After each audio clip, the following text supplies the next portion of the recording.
weekly Q&A. Every week I will be bringing you some historical topics and answering any questions. You can ask me anything about the channel, social sciences, or history.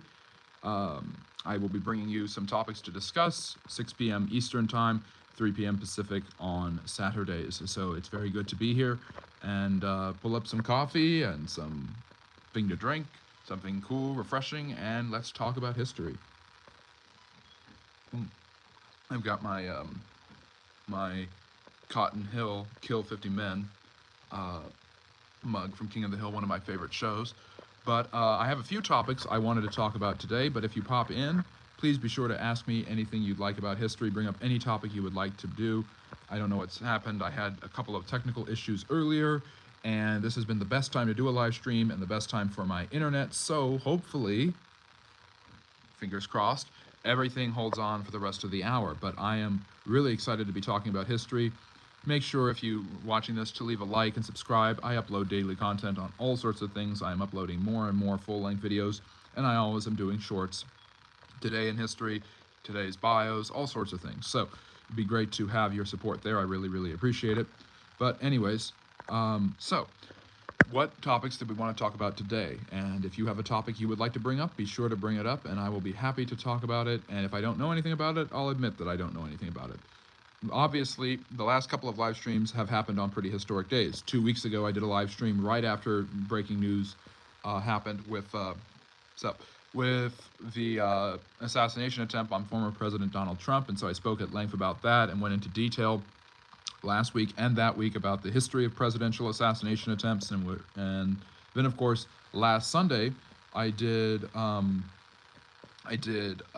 of my live stream was all about President Biden historically choosing to step down after a 50-year career in politics and a full term. Good, thanks for that. I like peanut butter too. If you like peanut butter, come to the channel. I've actually done a video about the history of peanut butter, so I really, really love peanut butter. And if you want to send me a gift, send me peanut butter. Anyways, but back to what I was talking about. Hello, welcome. Last week I did an entire video.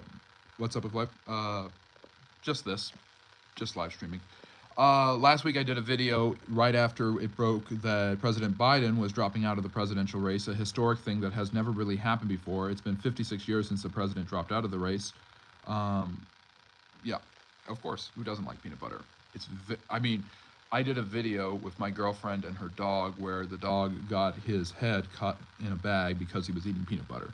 And I talked a lot about George Washington Carver and his amazing contributions to the field of science as well as creation of peanut butter. So, yeah, check that out if you get the chance. If you want to be rich, work really hard and be born successful. That's, yeah, getting a job might do that, but most jobs don't pay very well. But anyways, I mean, I should know. I'm a teacher and I'm heavily underpaid. So please help me out, subscribe, like, watch my content so that I can get monetized and I can figure out how to get rich too, and then I'll let you know exactly how to do that. But anyways, so last week I talked about President Biden with his historic decision to drop out of the 2024 presidential race, something no one saw coming. The president seemed pretty insistent that he would remain in the race even after a pitiful debate performance at the end of June, which people really, really got worried about. And I'm glad you asked that about Kamala O'Donnell, because I have actually been deciding, I've been asking you guys out in the community if I want to get into, who is the first person in your background? I don't know.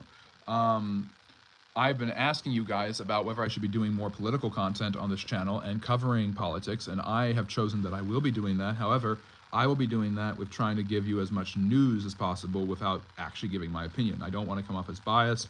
I want to actually report the news and talk about politics and maybe even political strategy that both sides are going to be trying to employ as they seek to win the White House and the world's most demanding job this November. Obviously, with Biden stepping out of the race since last week, one of the biggest updates is that Vice President Harris has basically secured the Democratic Party nomination, making her and this will all be confirmed in the next couple of weeks and at the convention in Chicago in the middle of August. This is unusual and unorthodox. She did not go through the primary process. She was elected with Biden in 2020, but with him stepping aside, she became the de facto nominee and received support from all of Biden's delegates, who have been going through the ceremonial process of electing him because he was the for sure nominee. But anyways, Vivek for VP. That's an interesting choice. I'll be talking a little bit about that. But yeah, what is America currently like? I think that's a great question. The media kind of hypes up a lot of problems that we have as a country. We're not as divided in the day-to-day relationships as a lot of people might think, but we definitely have our problems. And one of our problems is figuring out who to vote for, because it seems every election cycle, a lot of Americans are asking themselves, why am I forced to vote for somebody who I don't like? And why am I voting against someone rather than voting for someone that I like instead? So, good. So, anyways, Vice President Harris locked up the support of most of Biden's delegates, and she will obviously be the nominee.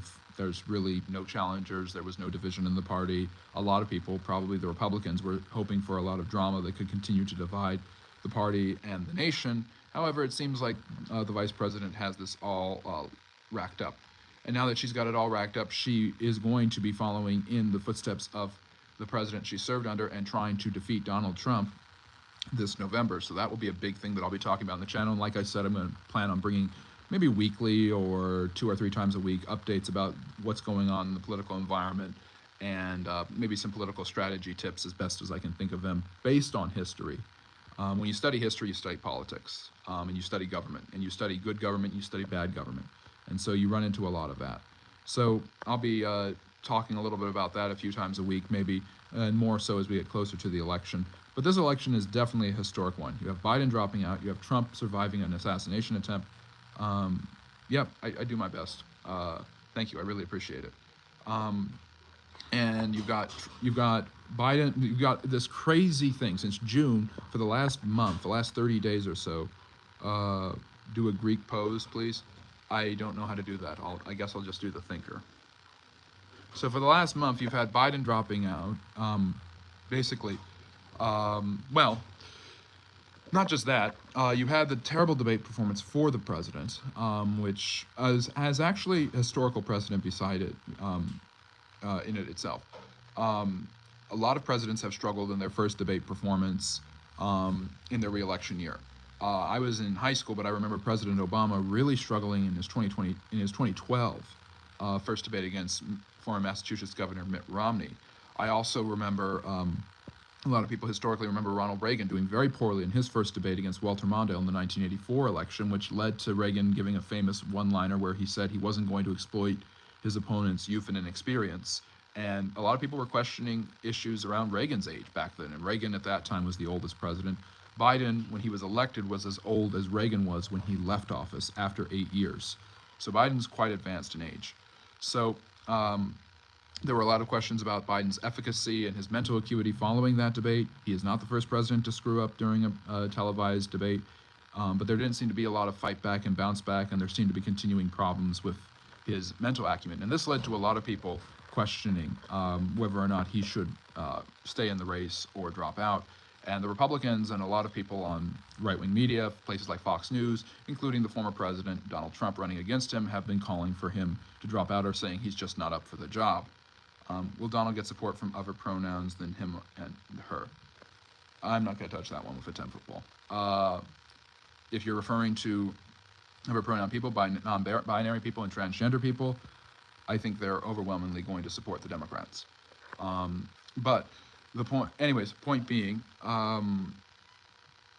so there was that a month ago, and literally since then it's just been a crazy 30 days. Then you had the Trump assassination attempt, which has just created a hive's nest of investigations into the Secret Service. You had the head of the Secret Service resigning right before the Republican National Convention, and then during the Republican National Convention,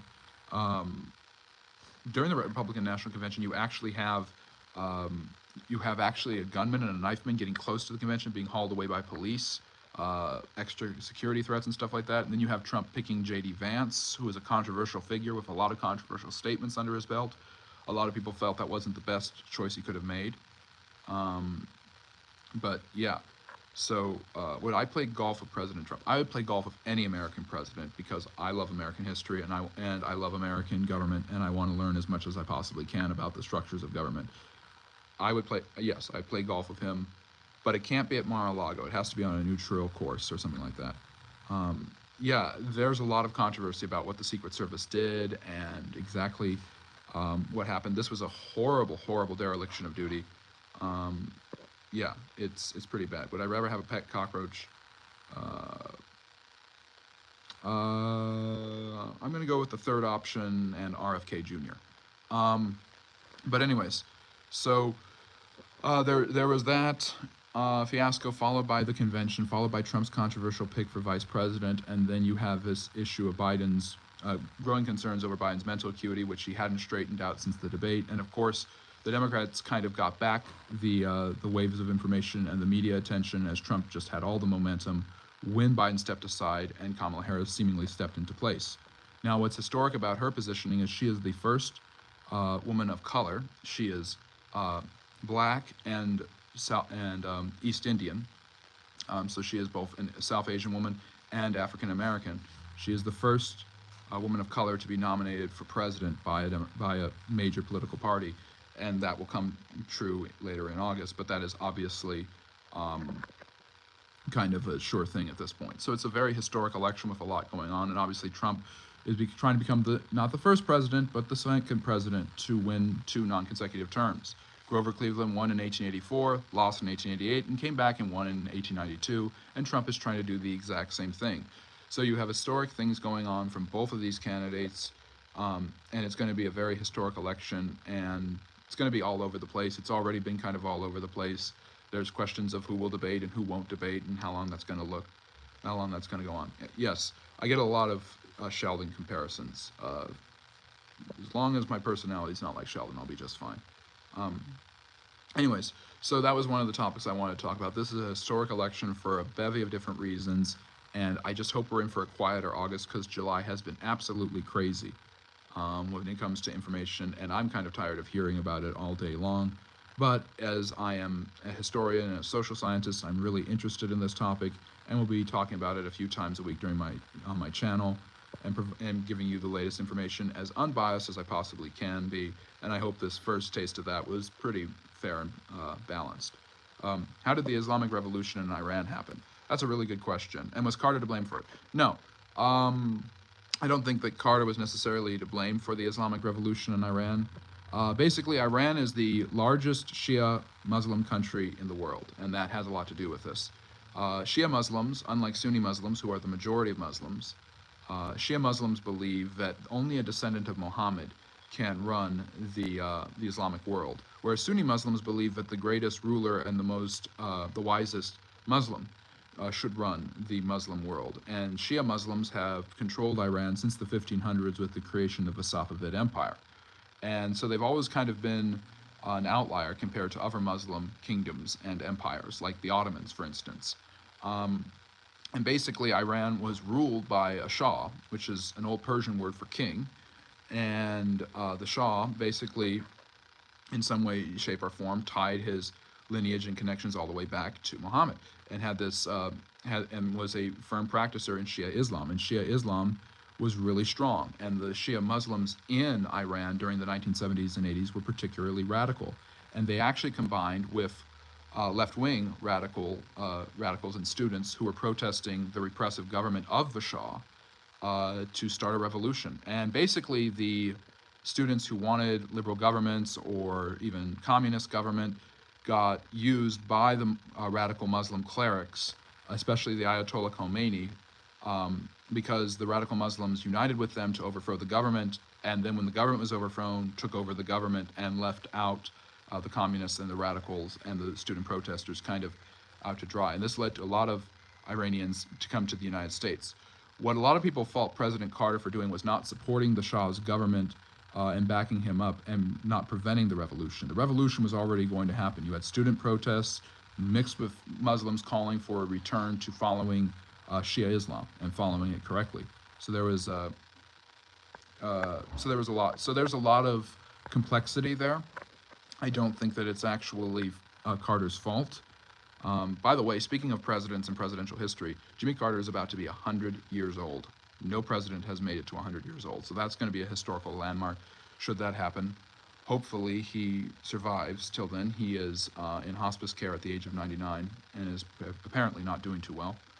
But anyways, yeah. So the Islamic Revolution, it's a combination of students and Muslim clerics who see the country becoming more secular. And basically, for decades, the Iranians have been friends with the West, with the British, with the French, and with the United States, and have been giving us oil and other goods. And the influence of Western culture was all over the place in Iran. And if you look at history books and you look at old pictures of Iran in the 50s and the 60s and even the 70s, you will see things that you would never see today in Iran. You will see women wearing skirts that show their legs. You'll see women driving. You'll see women getting educated. You'll see young people walking around in short sleeve shirts. It's a very, very different environment. And of course, the overthrow of the Shah and the rise of radical Islam in Iran led to Sharia law and a repressive government that now funds terrorism all over the world and might very well be responsible for the mess that's going on in Israel and Gaza between the Israelis and Palestinians right now.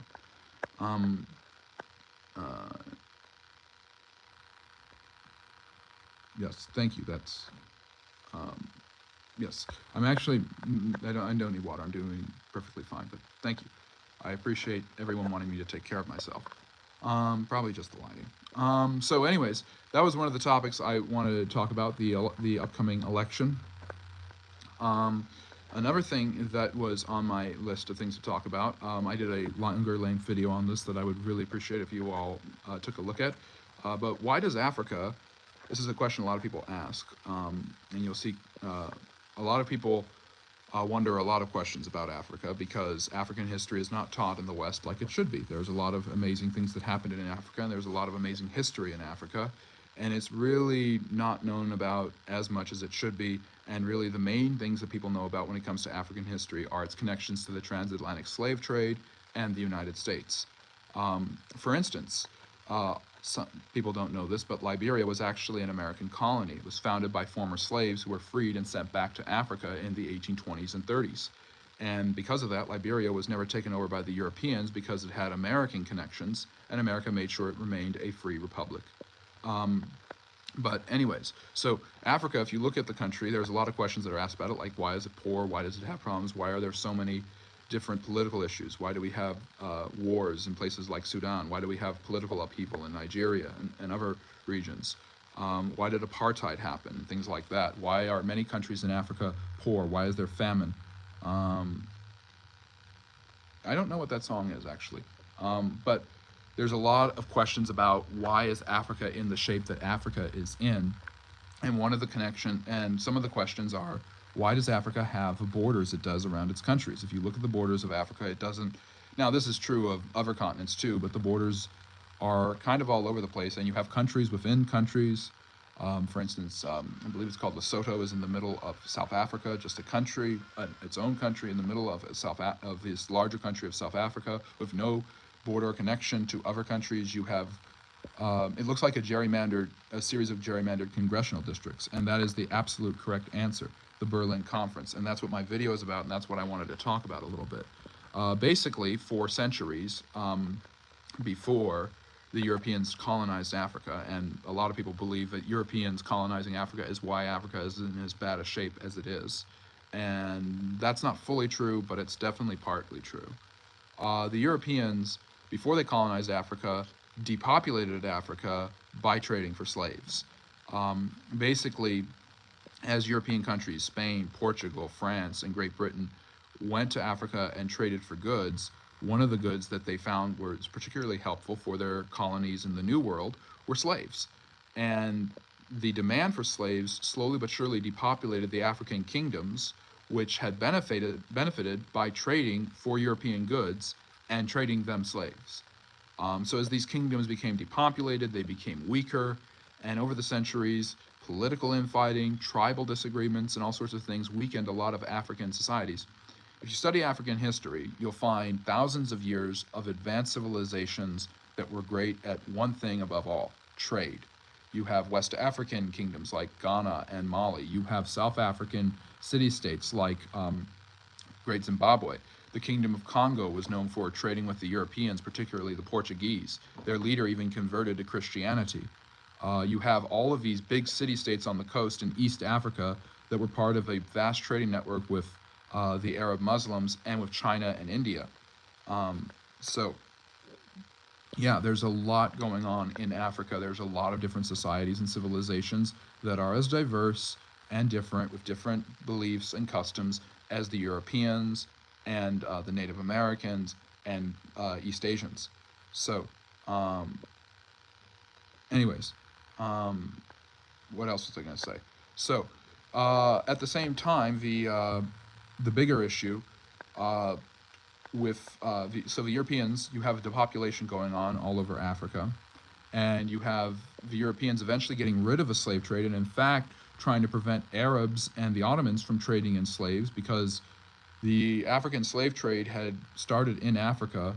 Then the Arabs had come, and Muslims cannot enslave other Muslims, but they can enslave non-Muslims, and this led to the beginning of the Africans trading with other countries, and eventually the Europeans developed the technology to sail to Africa and demand slaves. And so the Europeans actually prevent the Arabs and the Ottoman Empire from trading for slaves in Africa during the 1800s. However, that does not that does not mean the Europeans are good to Africa. They start going into Africa. France goes into Algeria. Britain goes into South Africa and Egypt. Belgium, the king of Belgium basically just takes over the middle of Africa and the Congo and sets up a series of rubber plantations and makes children work on them tirelessly. And when the children don't follow the orders of the Belgians, they are mutilated and their hands are cut off. So the Europeans are going into Africa, they're extracting supplies and resources, and it looks like they could break out in a war of their own and fighting between themselves. Yeah, Leopold was a terrible human being. Interestingly enough, he's the Belgians in the Congo trying to extract rubber are one of the worst examples, but a lot of the Europeans were really awful to the Africans. But at the same time, they also need Africa. They believe that they need to acquire as much land and territory in Africa because they will be able to acquire imperial prestige. They're all building empires. Great Britain has already taken over India. France is going to take over what they called Indochina, which is Vietnam, Laos, and Cambodia. And I'll actually get to imperialism and colonization a little bit later. But basically, everyone's building empires, and Germany has just become an empire. Russia is interested in this. The Italians, who have just become a country, are interested in this. And of course, you have Leopold, who does. It's not Belgium. It's Leopold personally owning the Congo and personally torturing these people who do not follow his orders. Thank you. I appreciate the subscription. Check out the content, and thank you very much. It helps. It helps a lot. But anyways, so the Europeans are going in to extract wealth, to extract resources, and to make themselves rich and popular. Yes, and it took them a long time to gain their independence. I like where you're going with that, Raphael. Thank you. So basically, here's what happens. So the Europeans are fighting against tribal groups, and the tribal groups outnumber them. They're fierce fighters, and they are not just going to give up easily. And you have different African kingdoms and people groups. A great example of this are the fierce fighting Zulus in South Africa at this time. And they're not just going to let the British take over their land. And they're also fighting with the Dutch who were there, which is complicated. But basically, you have these different European groups that are doing different things. And the worry is that not that they will clash with the Africans, but that they will clash with each other. They can handle the Africans. They may not have as many men as the Africans do, the different African groups throughout the continent, but they have the better technology with advanced rifles and machine guns later on and things like that, and artillery. So the truth of the matter is that the Africans are at a severe disadvantage technologically, and that allows the Europeans to dominate them. But at the same time, you also have the Europeans fearing that they will go to war with each other. They're all interested in the same areas. France really gets into Western Africa and Algeria.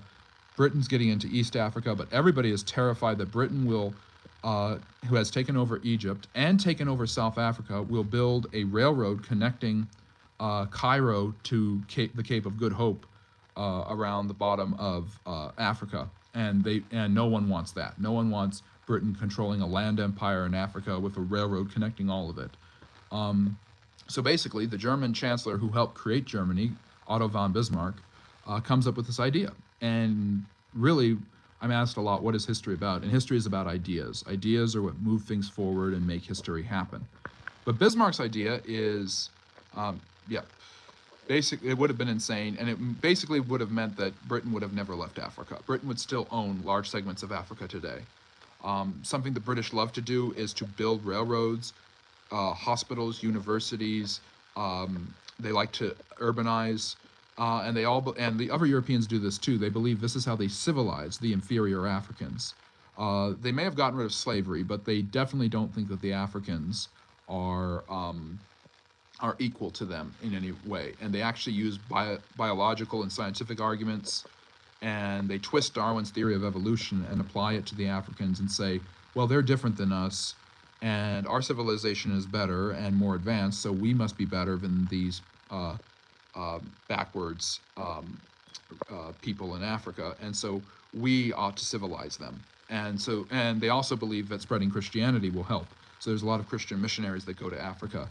David Livingstone is a great example of this. But anyways, Otto von Bismarck, who basically creates Germany out of nothing, kind of. He takes Prussia and basically bullies the rest of Germany into accepting Prussia as Germany and creates the German Empire. And as the German Chancellor, he comes up with this idea and has everybody meet at the Berlin Conference, as was mentioned in the chat. And at the Berlin Conference, all the different African kingdoms are not invited, but all the Europeans are there. Russia and Austria-Hungary get screwed over. They don't have a navy or a connection to Africa like the British, the French, and the Italians and the Germans, so they basically get nothing. The United States president is invited, and basically the United States is only there to guarantee that Liberia doesn't get taken over by the Europeans. But basically they carve up Africa. They do it irrespective of local traditions, customs, or tribes, and they basically say, I want this area, well, you can't have this area. And they come up with a map, and you might have seen it. It's on my channel, it's on my video about this. And the map basically has the western part of Africa, Northwest Africa, areas like Chad, Algeria, Tunis, Mauritius, controlled by the French. Yes, please do. Thank you. I really appreciate that, Matt. And I will definitely be at your barbecue later. I don't know that guy at all. I didn't pay him to say that either.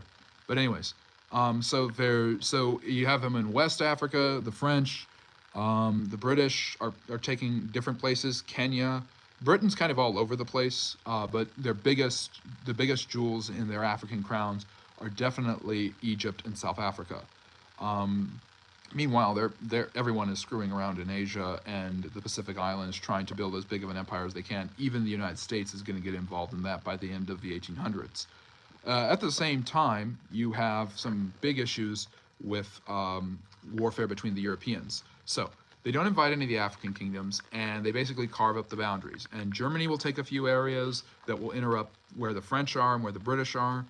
The Portuguese will take over places like Angola. The British will get South Africa, like I mentioned. The French get most of Western Africa. And they all basically say Leopold can hold on to Belgium. When it comes to light what a jerk Leopold actually is and how terrible he is to his people, they take the Congo away from him and don't give it back to the Africans. They give it to the Belgians, and the Belgians take it over as their colony. So by the time World War I is about to start, mind you, there's still a lot of fighting going on. There's a lot of Africans who are not going to stand for this and refuse to accept it. But by the time World War I happens, Africa is fully colonized. And these crazy borders, irrespective of tribal histories, irrespective of African history, irrespective of customs, it's just, I do make longer videos. In fact, one of my favorite videos that I did is on this very topic. I think it's like 8-10 minutes. Anyways, yeah. I think the British got Rwanda.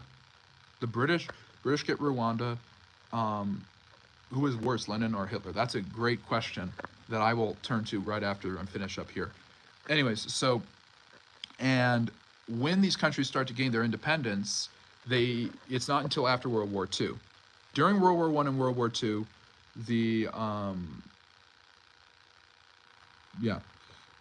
World War I and World War II, the African colonies are called on by, are invaded and called on by their imperial overlords to fight for them. So the British and French African colonies are fighting against the German colonies in Africa during World War I. And during World War II, right before World War II, actually, the Italians under Mussolini, who already have Libya, go in and take over Ethiopia. Ethiopia was the only other African country other than Liberia that had remained independent.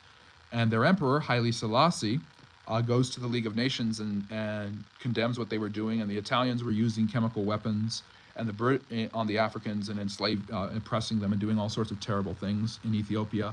And they get propped up by the Nazis, who also go in there trying to undermine the British colonies. And the British and the Americans, under the command of George Patton, push the Italians and the Germans out of Africa. So it's crazy what's going on. But after World War II ends, after the chaos of two world wars caused by the Europeans, where Africans and people from all over the non-white world died because of the demands and desires of white people, the Africans call for independence, and they say, your civilization didn't civilize us the way you thought it would. You are not any better than us. We deserve our freedom right now. In some ways, you're probably worse than us. And the Holocaust is one of the biggest pieces of evidence for this, obviously. Yep. Anyways, so therein really, the African countries then really start to sue for their independence. And Britain and France are hesitant. They're the two major powers. So are Portugal and Spain. But the United States kind of wants them to get their independence. Why? Again, the United States at this time doesn't really care that much about the fate of non-white people. You have segregation and discrimination and Jim Crow going on. But there's this fear that if these countries do not gain their independence peacefully, there will be communist revolutions influenced by the Soviet Union in the midst of the Cold War, and all of these African countries will become communist, which will tilt the balance of power toward the communist. So the Americans influenced the British and French to let these countries get their independence in the 50s, 60s, and 70s, but it's not fully altruistic. And there's this hope by Britain and France and the United States that these countries will keep up good communications and keep in touch, and there will be good economic relations between them, and that doesn't really happen. And so the problem is that they don't redraw the borders. When they leave these countries, they basically keep the borders the same that they were, and now you have these countries being ruled by Africans, and you have tribal disparities and issues and problems all over the place. The Hutus and the Tutsis are one of the best examples of this. Have you ever thought about inviting historians onto your channel to discuss with you various topics? Yeah, I have. I know some very, very good ones who taught me, and I have thought about inviting them. So it's not just me droning on and on. Yes, that would be really, really cool. I would really love it. And if anyone's a historian out there, please reach out to me, and I'd love to have you come on and we can do a double live stream or something like that, or you can do or an interview or things like that. Yeah. No, that's a great idea. So, somebody asked, who was worse, Lenin or Hitler? And this one almost always in history classes seems to be an automatic answer that Hitler was clearly worse than Lenin. A lot of people think that Hitler was worse than any other dictator in the 20th century. And you could make that argument and make it very soundly.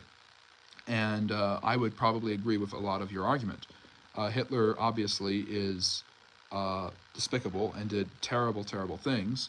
But he's not the only dictator running around in the 20th century doing terrible, terrible things. Lenin really is the first, although you could argue the European imperial powers were dictators in some ways, but Lenin is generally agreed upon to be the first major dictator of the 20th century. He creates the Bolshevik, he forms the Bolshevik Revolution, takes over the Russian government, kicks out all other socialists, and anyone who's not a socialist is already out, and then oppresses his people. Lenin is probably responsible through famine, the Civil War, and taking goods from his people for the death of probably about 5 million people. And Lenin did it in a very short amount of time. There's actually a famine in Russia in the early 1920s, and because of the Civil War, and because of a government seizing the assets of the people for what's called war communism. It would be really cool. I'd love to do that. That's a great suggestion, Matt. But anyways, so Lenin actually, through seizing all of the goods to help the Red Army defeat the White Army in the midst of the Russian Civil War, starves millions of people to death. And it's actually Herbert Hoover and the Americans. Hoover is charged with the American government to provide humanitarian relief and food to people who are starving after World War I. And he goes to Russia to do this. And the Americans send millions of dollars, the government and private people, charitable donations, to relieve the suffering of the Russian people. And this is chaos to Lenin, because now you have a capitalist nation feeding people who are supposed to be in this midst of this glorious socialist revolution. And if the Americans had not fed them, who knows how many more millions of people would have died. This is not to mention the hundreds of thousands of people that Lenin imprisoned, tortured, and killed who were opposed to his government. This is not to mention the violence that the Red Army did during the midst of the Russian Civil War. Yes, well, that's actually Stalin. Stalin kills about 20 to 30 million of his own people. And he does it over a longer stretch of time. And a lot of people do not know that in the late 20s and early 30s, Stalin was starving to death and killing Russian and Ukrainian peasants who would not go to collective farms. So who's worse between, I think that Stalin really is even worse than Hitler in some ways, and I think Lenin has a lot of terrible things about him. I just think the legacy of the Holocaust and every terrible thing that Hitler did, the racism, and of course the genocide, make him a bit worse than Lenin. But I don't want to do a tier list of who's the worst dictator necessarily. If you look at proportionality of genocides, and there's a lot of genocides in the 20th century, and you look at the percentage of people killed, tortured, imprisoned by totalitarian governments, first off, it far outweighs any of the totalitarianism and authoritarianism in previous centuries, just miles ahead, tragically. But it actually, when you look at the proportionality of population size and which country was most hit by this, it's actually Cambodia and the killing fields of Pol Pot in the 1970s, and Mao is definitely up there as well.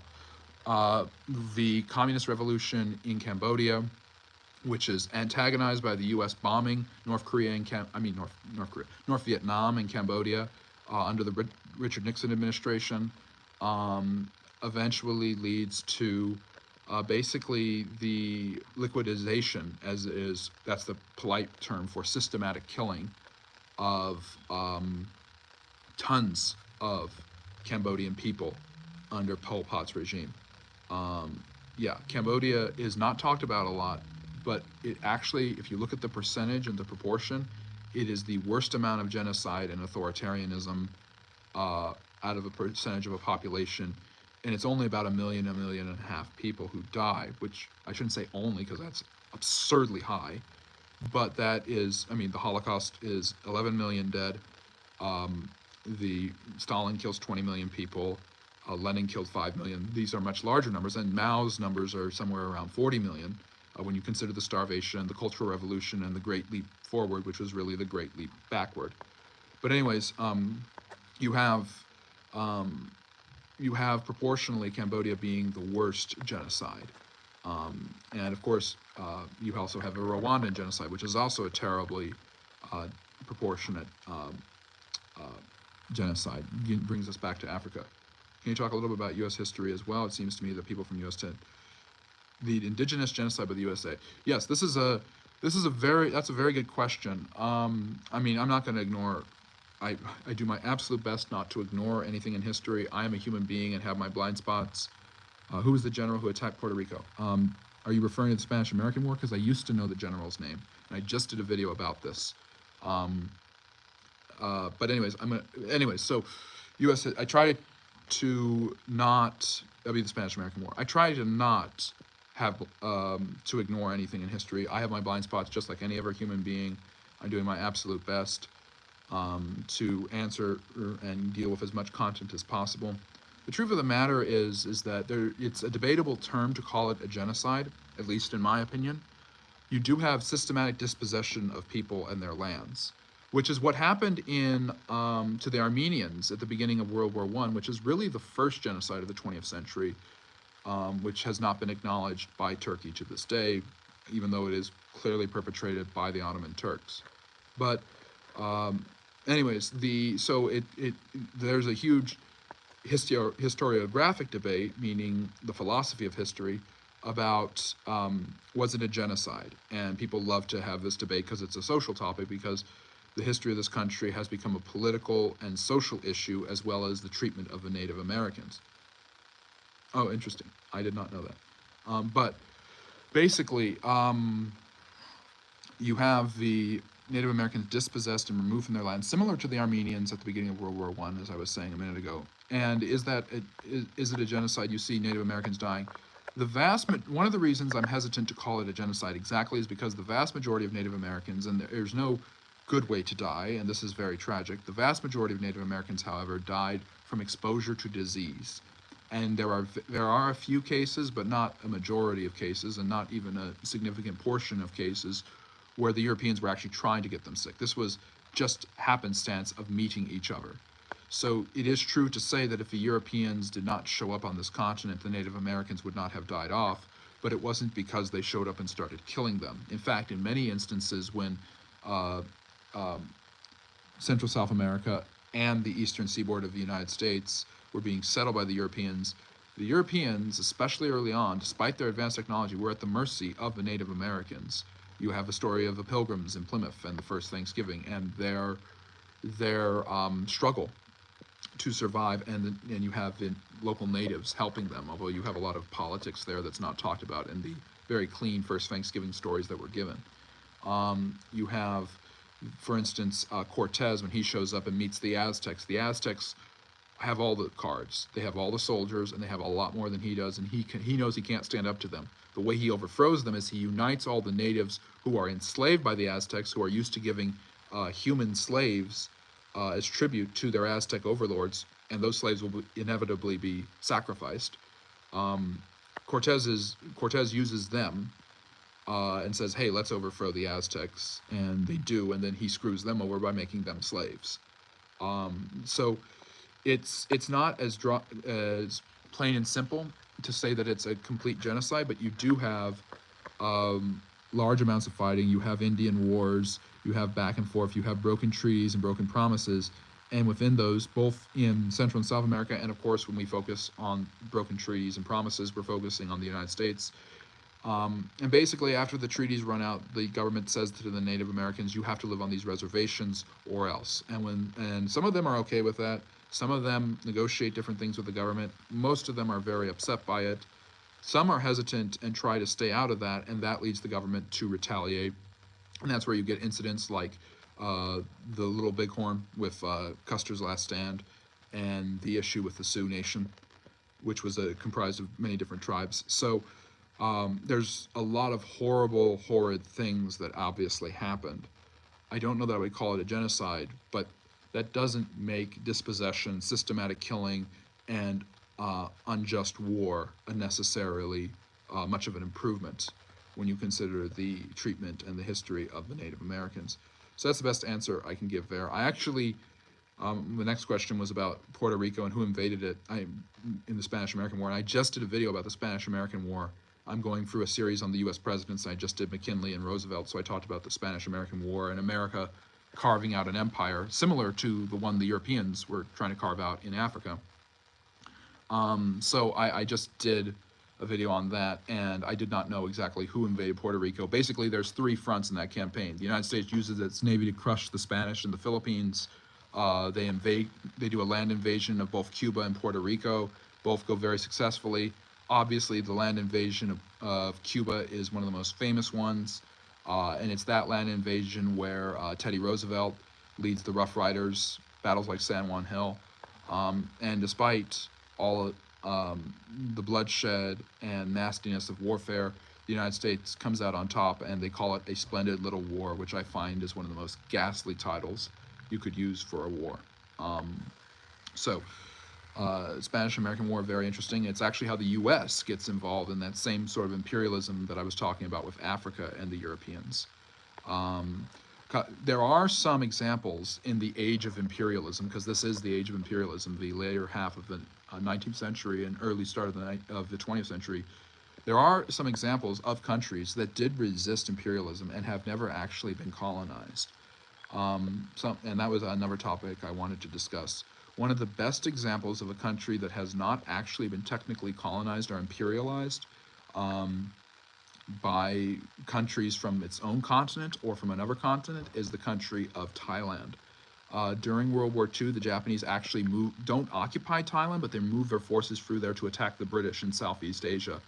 But if you study the history of Thailand, you find that Thailand had several different kingdoms and dynasties that were able to remain semi autonomous during huge movements, and they withstand the Chinese, they withstand the Mongols, and they withstand the French who want to take over because they already own Southeast Asia, and they withstand the British. And by basically playing imperial powers off of each other, like the Ethiopians did until the Italians went into Ethiopia, Thailand is able to retain its independence. So there's a lot of incredible history in Thailand and with the Thai people. Another example of a country that retained, that has not necessarily been colonized, now this one's a little bit more of an asterisk attached, is Saudi Arabia.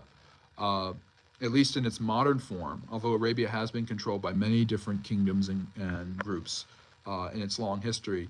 And of course, you have Islam emerging from Arabia with a vengeance, overtaking both the Byzantine and Sassanid Persian empires.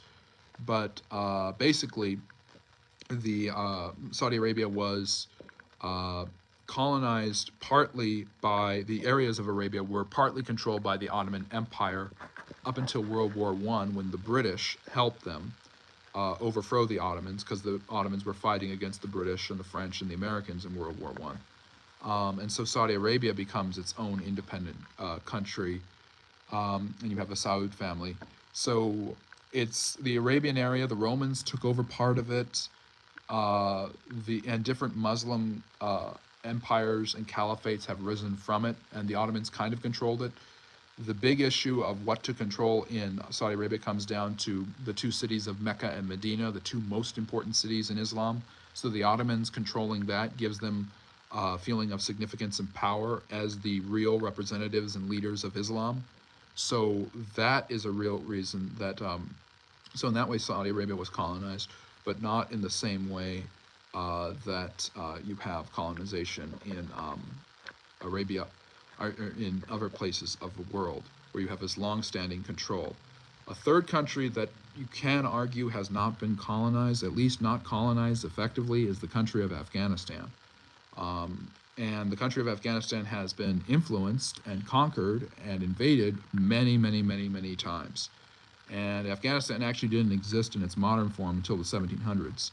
It had actually been a small empire called the Bakhtaris, who were kind of offshoots of the Greeks. Alexander the Great invaded and conquered Afghanistan and basically tried to start making Afghanistan, just like everywhere else he conquered, more Greek. And Afghanistan became its own empire called the Bakhtari Empire, which lasted for several hundred years. But the modern form of Afghanistan as a country didn't emerge until the 1700s, and one of the reasons for this is because that area is extraordinarily tribal. This is a lesson that the United States and Soviet Union did not learn from the British, who tried to take over Afghanistan in the 1800s in competition with the Russians. It's called the Great Game, and the British could never fully quell or control the Afghan people.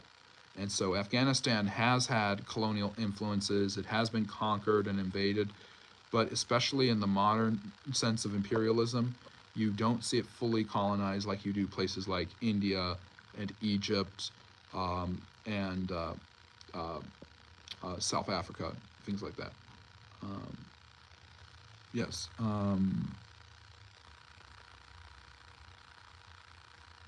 So, anyways, so there's those are a few examples of different colonial powers. Yes, that's why it's called the Graveyard of Empires.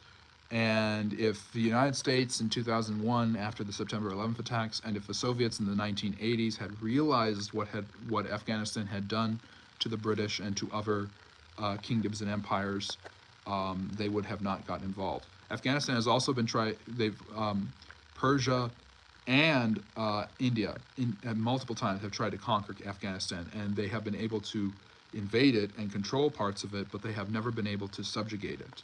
And so Afghanistan has always retained despite being made up of very different tribes that are all divided, its one unifying feature, especially in the modern world, is its strong Islamic faith.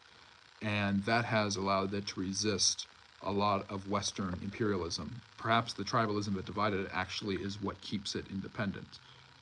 That's just a historical hypothesis. But anyways, so the last thing I wanted to talk about, the last topic I had, was the Mongols. I've talked about the Mongols before on the channel, and you talk about empires and imperialism. You can kind of see that there's a theme running through my channel and my live stream today and what I wanted to talk about, aside from the presidential stuff at the beginning.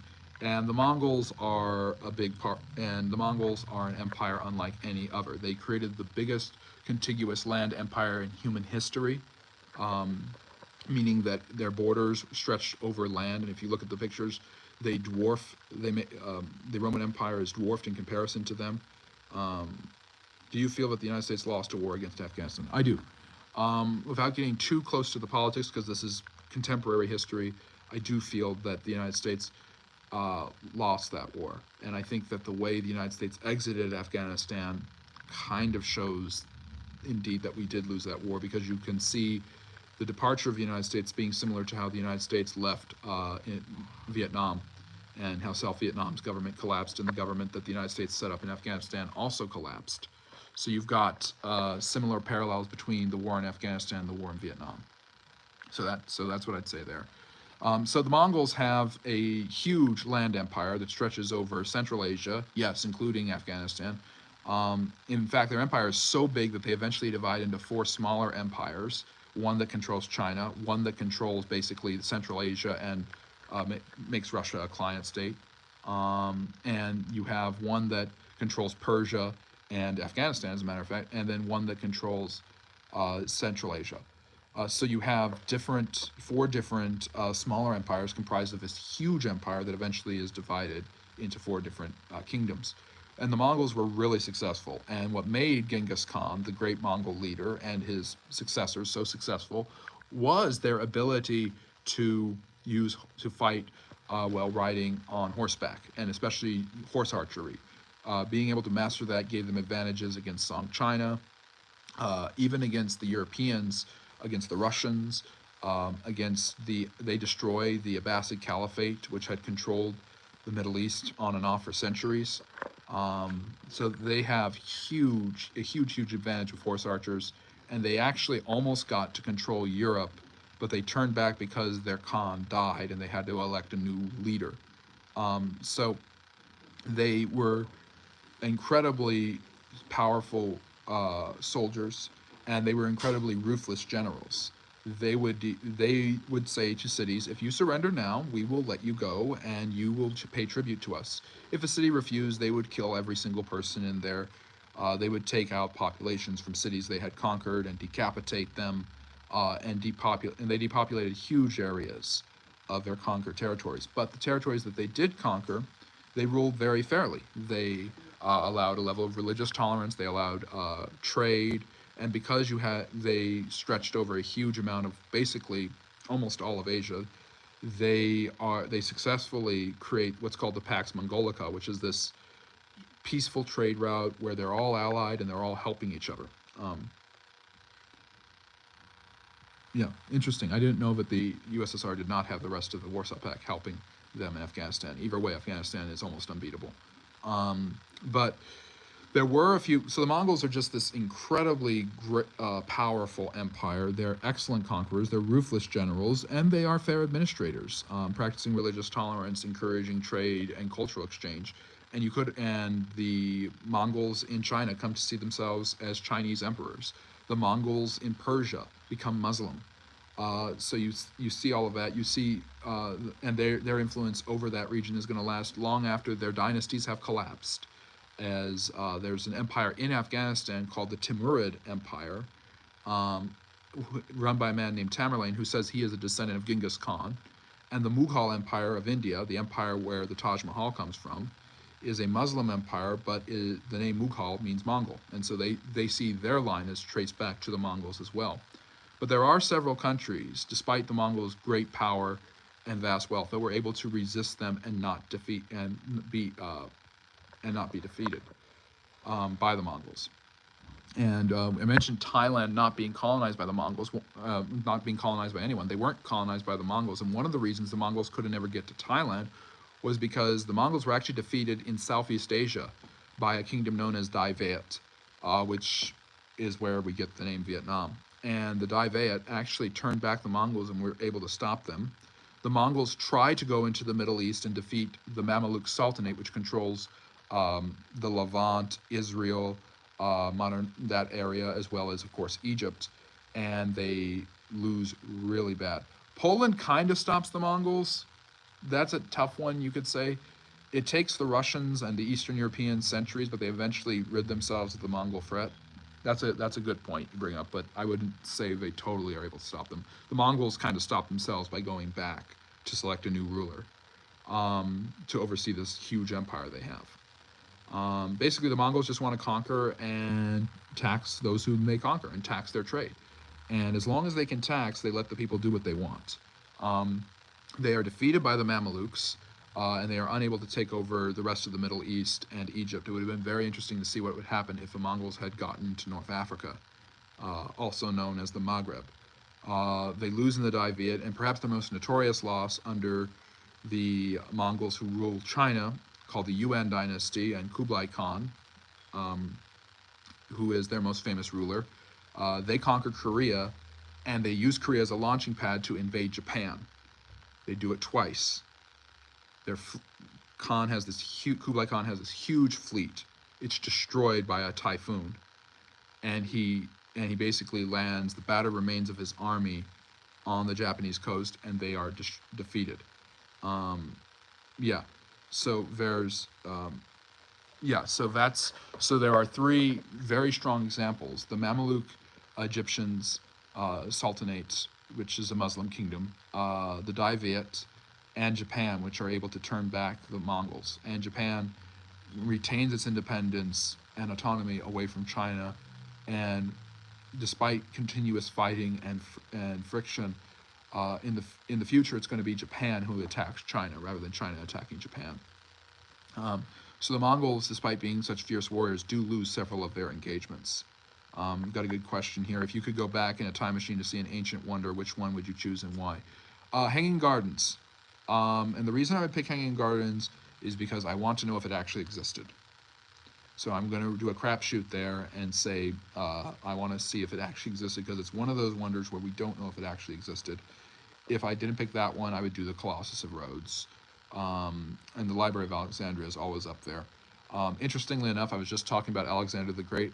One of the ways Alexander spread Greek culture was by building new cities in every place he conquered and naming them after himself. So there was an Alexandria in Persia, there was an Alexandria in the Middle East, there was an Alexandria in Egypt. That's the most famous one, which has this library full of all sorts of philosophy and ancient writing. So lot going on there. It's crazy that they went from Sikkim east to literally Bulgaria. Yep, the Mongols were really fast too.